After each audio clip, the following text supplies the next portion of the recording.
contaminação, purificação e Hebreus 9, 23. Introdução. Eu sou Ezequiel Gomes, você está no canal Vem Senhor Jesus e hoje nós vamos continuar a nossa série estudando um dos artigos deste livro que se chama A Luz de Hebreus. Esse livro é um livro muito interessante, composto de vários artigos escritos por vários eruditos adventistas, e esse artigo que nós estamos estudando foi escrito por William Johnson, ok? Então assim, no vídeo passado que eu gravei, eu falei de toda a sinopse editorial daquilo que nós vamos estudar nesse artigo por completo. Então eu vou lendo aquilo que o William Johnson vai colocando e vou comentando algumas coisas durante a leitura, tá bom? Esse é um material, então, de uma forma um pouco diferente de outros materiais que eu já produzi nesse canal, e eu espero que vocês sejam beneficiados com o conhecimento de discussões muito interessantes e muito importantes dentro do contexto da fé adventista do sétimo dia, ok? Então, vamos lá, sem mais delongas. Introdução, palavras aqui do William Johnson. A Igreja Adventista há muito tempo considera que o livro de Hebreus tem um significado particular. Nossos pioneiros consideraram de maneira especial essa obra para fundamentar as doutrinas distintivas, especialmente a do santuário celestial, tendo Cristo como sumo sacerdote. Apesar de Hebreus ter sido amplamente desprezado pelos estudiosos protestantes durante o século XX, estudantes adventistas da Bíblia têm sido uma exceção ao se preocupar em descobrir o significado desse documento, escrito com tamanha maestria. Durante os últimos anos, o livro de Hebreus tem se tornado centro de controvérsia entre eruditos adventistas do sétimo dia. Há 80 anos, Albion Fox Ballinger desafiou a visão tradicional adventista da obra celestial de Cristo, baseando seu argumento principalmente em sua interpretação de Hebreus 6, versos 19 e 20. Nos últimos anos, tem-se chamado a atenção para Hebreus, especialmente para o 9º e 10º capítulos, como um apoio para outra interpretação da doutrina do santuário, desta vez proposto por Desmond Ford, ok? Conquanto Hebreus seja o único livro do Novo Testamento onde se é dada uma interpretação explícita e uniforme dos rituais do Antigo Testamento, ele é considerado fundamental para o novo esquema proposto.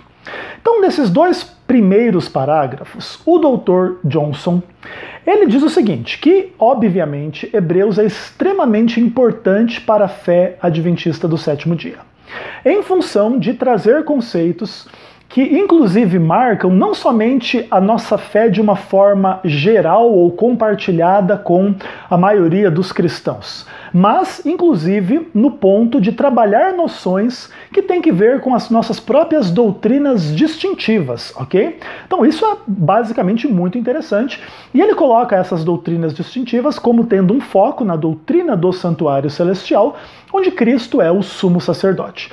Apesar de muitos cristãos de correntes católica e evangélica trabalharem esse tema, né, dentro das suas teologias, o Adventismo tem uma compreensão particular e especial de tudo isso. Isso é tudo muito caro, né, e importante para a mentalidade adventista. E o Dr. Johnson está colocando estas questões.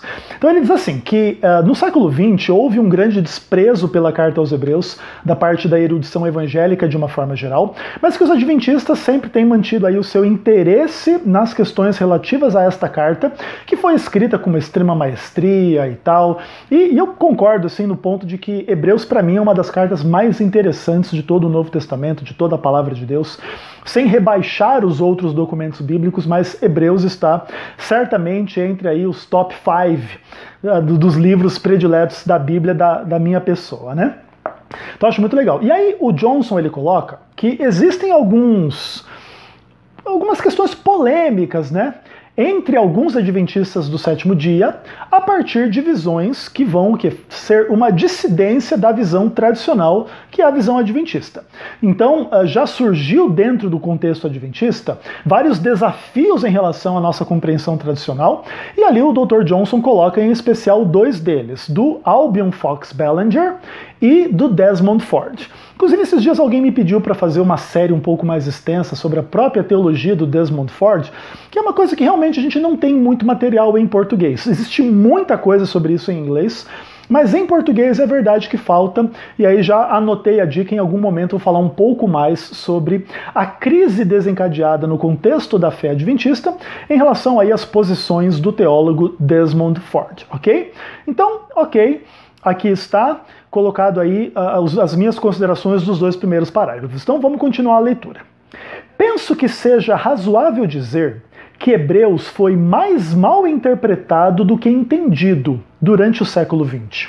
Escritores católico-romanos cujo interesse por Hebreus é maior do que o dos protestantes, com exceção dos últimos 10 ou 15 anos, frequentemente têm encontrado ideias do sacramento da Eucaristia e do sacerdócio terrestre. Estudiosos protestantes têm achado a terminologia cultica e o raciocínio estranhos e incompatíveis com sua maneira de pensar, então desconsideram-no.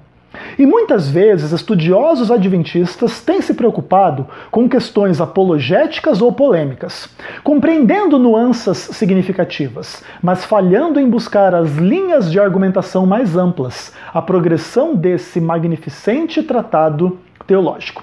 Então ali o Johnson vai fazer um panorama geral e vai dizer o seguinte, que entre os católicos romanos existe um grande interesse na carta aos Hebreus. Inclusive eles também conseguem justificar algumas coisas da sua teologia distintiva ou particular a partir de Hebreus, noções em relação à Eucaristia, o sacrifício de Cristo e etc. E toda essa questão assim do sacerdócio, que para eles é uma coisa muito importante, né? Uma vez que eles acabam até acreditando que fora da igreja não há salvação, então há uma ampla exaltação do ministério que os padres realizam na terra. Então aqui eles tiram muitas noções aí da carta aos Hebreus para tentar justificar o seu pensamento.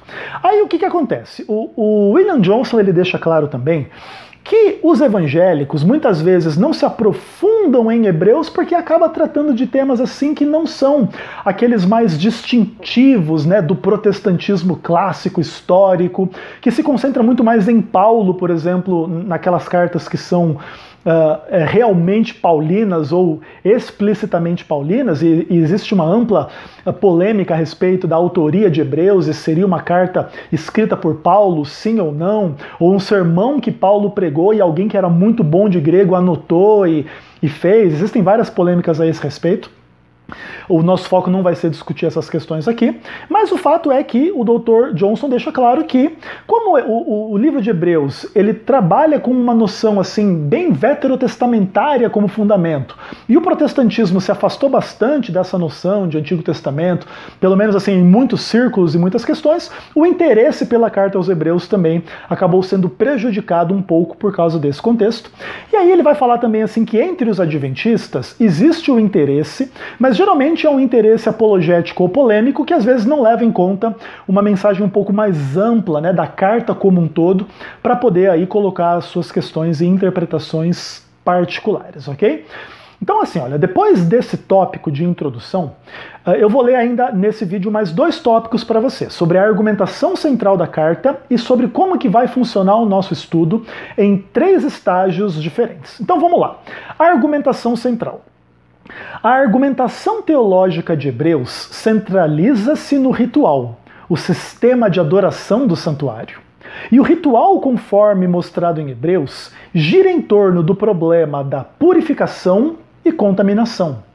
Esse é o ponto abordado na declaração introdutória, onde toda a obra terrestre do Filho de Deus está resumida nas palavras: que Jesus se assentou à destra da majestade no céu, depois de ter feito a purificação dos pecados. Hebreus 1, verso 3.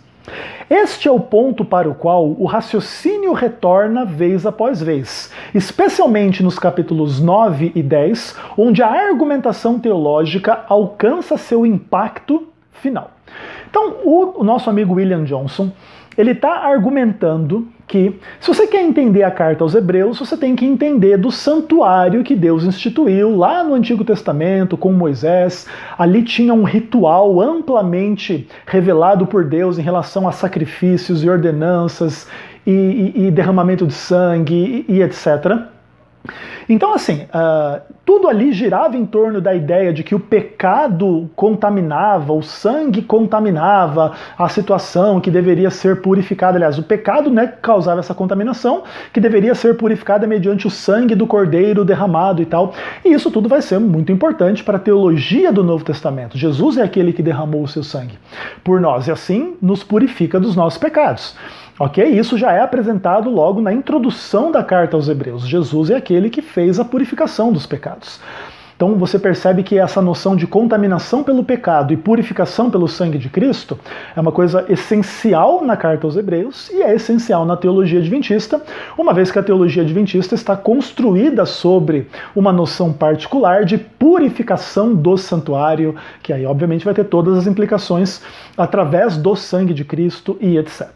E aí o que William Johnson ele diz? Que esta apresentação inicial da obra de Cristo, que é purificar as pessoas dos seus pecados mediante o seu sangue, ela vai retomando ou sendo retomada em vários momentos da argumentação durante a carta, onde Cristo é exaltado como Salvador, aquele que foi sem pecado, aquele que é o nosso irmão, aquele que nos socorre, aquele que é acima dos anjos, aquele que é acima de Moisés. E existem inúmeras argumentações em Hebreus em função disso, e lá no capítulo 9 e 10 isso alcança o seu impacto final e essencial, onde ele entrou lá no santuário tendo obtido uma redenção eterna e etc. Ok? Então vamos continuar a leitura aqui. Contudo, a maioria dos estudiosos de Hebreus não vê esses pontos. Eles não estão alertas para essa linguagem do culto. No lugar disso, estão empenhados em pôr abaixo o modelo da contaminação e purificação e evidenciar outros como o da redenção, do perdão ou expiação. Até mesmo adventistas, de quem se espera que tenham um entendimento do ritmo do ritual do santuário, não conseguem reconhecer plenamente o que está acontecendo. O maior escopo da argumentação de Hebreus. A percepção da argumentação central do livro é importante para os adventistas, devido a pelo menos dois aspectos. Primeiro, as questões específicas e isoladas de Hebreus, que dizem respeito à interpretação de pontos particulares ou à exegese de certos textos-chave, podem ser entendidas somente à medida que se tenha compreendido completamente a estrutura global da teologia de Hebreus. Isso significa que o estudante de Hebreus deve ficar por dentro do culto e explorar sua razão de existir. Segundo, adventistas, pelo menos em certo nível, têm há muito se preocupado com questões de contaminação e purificação. Ao trabalharmos com a versão King James de Daniel 8,14, derivada da Septuaginta e da Vulgata, temos ensinado a purificação do santuário celestial. É curioso que, embora se fale muito sobre contaminação e purificação ao longo do livro de Hebreus, ainda não somos capazes de compreender o total impacto de sua linguagem. É tempo de corrigir essa omissão e ver a contribuição de Hebreus para o entendimento da purificação do santuário celestial, à medida que nos esforçamos para sermos verdadeiros quanto ao desenvolvimento teológico que abarca todo o livro. Então é o seguinte, Dr. William Johnson está tentando nos explicar, ou está nos explicando para quem está entendendo a sua argumentação, que muita gente, ao ler o livro de Hebreus, não consegue enxergar o santuário terrestre instituído por Deus lá com Moisés e toda aquela dinâmica do culto do Antigo Testamento. Inclusive é uma coisa curiosa, existem muitos intérpretes de Hebreus que procuram modelos assim platônicos ou neoplatônicos para muita coisa aqui que Hebreus coloca, inclusive tentam comparar a carta aos Hebreus a Filo de Alexandria e coisas desse tipo. Inclusive até achando que essas seriam tipo assim, as fontes de inspiração iniciais e primordiais do escritor de Hebreus, o que a gente acha assim, inclusive bem ridículo, né? Mas tudo bem, cada um tem o direito à sua percepção particular. De qualquer forma, o William está colocando isso, que muitas pessoas às vezes leem o texto e não conseguem ver o óbvio, que são essas referências repetidas a todo esse culto do Antigo Testamento, que está fundamentado nesta noção de que existe uma contaminação que precisa ser purificada, né? O templo precisa ser purificado, o povo precisa ser purificado, o sacerdote precisa ser purificado e assim por diante. ok? E isso é o modelo central do Santuário da Terra. Entretanto, esses estudiosos, muitas vezes, que não conseguem enxergar isso, buscam outros modelos de interpretação em termos assim de redenção, perdão, expiação. Existe muita discussão a respeito de apostasia, não apostasia, e noções calvinistas, arminianas, amplas discussões a respeito do livro de Hebreus. E ele também reclama que até alguns adventistas parecem não ser capazes de ter uma visão um pouco mais geral da teologia de Hebreus, uma vez que ela dá muitos detalhes a respeito de muitas coisas. Então, às vezes, assim, as pessoas ficam um pouco de dificuldade de resumir do que ele está falando, o que ele está falando, o que ele está ensinando e quais são os pontos centrais da sua argumentação. E aí ele vai dizer o seguinte, que a gente buscar esse ponto central ou esses pontos centrais é importante por dois motivos. Primeiro, a gente tem que entender que se nós não tivermos uma visão global do livro, nós teremos dificuldade com algumas passagens isoladas. Porque essas passagens isoladas precisam ser entendidas à luz desta teologia global. De outra forma, você vai tirar os textos do seu contexto. E em segundo ponto, nós precisamos trabalhar esse assunto de uma forma bem detalhada e bem específica, porque isso está no centro da nossa fé. Nós não pregamos a noção de purificação do santuário celestial, que inclusive é uma noção assim muito pouco compreendida e muito atacada em relação aos outros cristãos do nosso entendimento, em função aí de inúmeras polêmicas a respeito da própria existência do adventismo, da própria natureza do adventismo, da própria noção de que o adventismo é um movimento profético levantado por Deus, ou é simplesmente uma heresia sectária que tenta se desculpar das suas falsas profecias, inventando doutrinas esdrúxulas como essa do santuário e do juízo investigativo antes da volta de Jesus. Então, basicamente, essa é a polêmica que está colocada diante de nós. E aí, o William Johnson ele vai dizer o seguinte a respeito de como que esse estudo vai avançar. Ele diz assim: nosso estudo procederá em 3 estágios.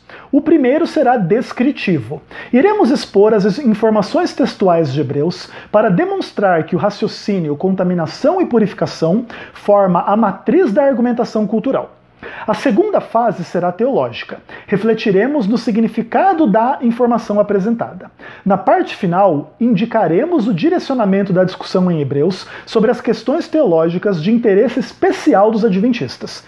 E agora devemos encarar diretamente a questão.